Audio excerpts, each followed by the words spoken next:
Here's Medvedev hitting a slice serve, and he's a perfect example of using a 1 o'clock toss in order to be able to hit a great slice serve. What do I mean by 1 o'clock? When he contacts the ball, if we, just put a clock here, right?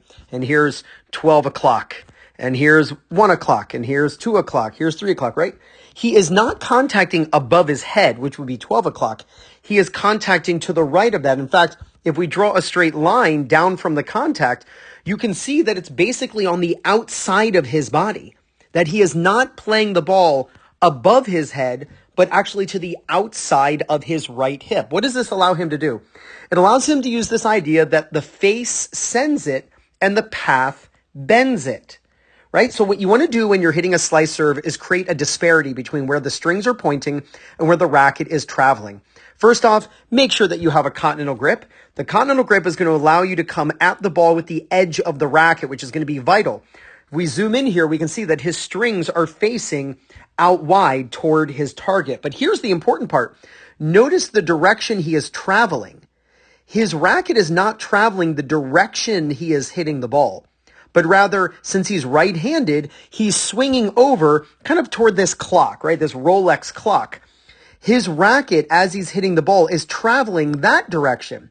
Remember, the face sends it. That simply means where the strings are pointing at contact sends the ball in the direction it's going. But the path you swing creates the bend and gets that ball to actually change direction.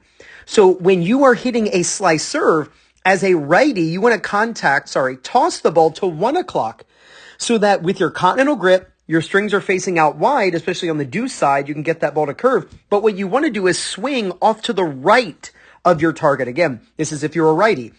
You want to swing off to the right of your target. That produces a disparity between where the strings are facing and the direction the racket is traveling. That's when you're going to see the best players in the world hit their best slice serves. Now, if you're looking for people in your local area to play matches against or practice with, or if you want to find a coach who's close to you who can help you with your game, then use my link in the description and pinned in the first comment, playercourt.com/2minute tennis. When you use my link to sign up, you get 50% off. Please go out and practice your serve. If you're right-handed, you want to contact at 1 o'clock. If you're a lefty, it's 11 o'clock.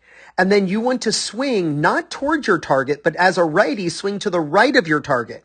Lefty, swing to the left of your target. That's going to put the spin on the ball to get that ball to curve away from your opponent so you can win so many more points. You do this, there's no doubt. You're going to gain confidence, win more matches, and play much better tennis. This is Ryan Reedy from 2minutetennis.net. You got this.